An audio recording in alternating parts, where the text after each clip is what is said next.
પારકી માતાના દૂધ સિવાયના વનસ્પતિજન્ય દૂધ એટલે કે નાળિયેરનું દૂધ, બદામનું દૂધ, હેઝલનટનું દૂધ, આ બધા દૂધમાંથી આપણને અમુક પ્રકારના વિટામિન્સ, મિનરલ્સ, કેલ્શિયમ, મેગ્નેશિયમ બધું જ મળી જાય છે. એમાં નાળિયેરના દૂધમાં બધું જ મળી જાય છે. કેલ્શિયમ અને મેગ્નેશિયમ એટલું બધું છે એમાં.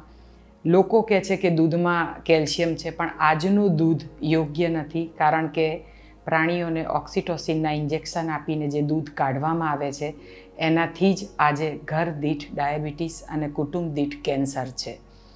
અને 2025 સુધીમાં તો WHO કીધું છે કે જેના ઘરમાં આજનું થેલીવાળું એટલે કે કયું દૂધ, કઈ ગાય, કઈ ભેંસ, એણે શું ખાધું, ક્યાંથી આવ્યું, કંઈ જ ખબર નથી. ગાયો ભેંસોને જે ખવડાવવામાં આવે છે જેના કારણે ડાયરેક્ટ સીધું જ કેન્સર છે. કપાસિયા એટલે કેન્સર. કપાસિયાનું તેલ પણ ન ખવાય, અને જે ગાય ભેંસે કપાસિયાનો ખોળ ખાધો છે એટલે જ આજે ઘર દીઠ ડાયાબિટીસ અને કુટુંબ દીઠ કેન્સર છે.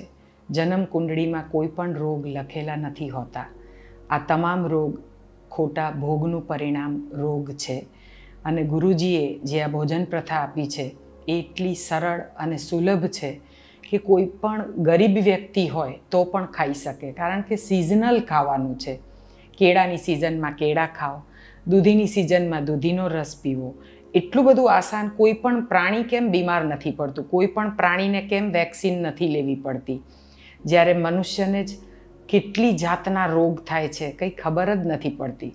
રોગનું નામ ચાહે કોઈ પણ હોય, કોઈ પણ રોગ રિવર્સ થઈ શકે છે અગર તમે તમારા જીવનમાં નવી ભોજન પ્રથાનો અને સાથે સાથે નેચરોપથીનો તમે અમલ કરો છો તો કોઈ પણ રોગ એવો નથી જે રિવર્સ ના થાય.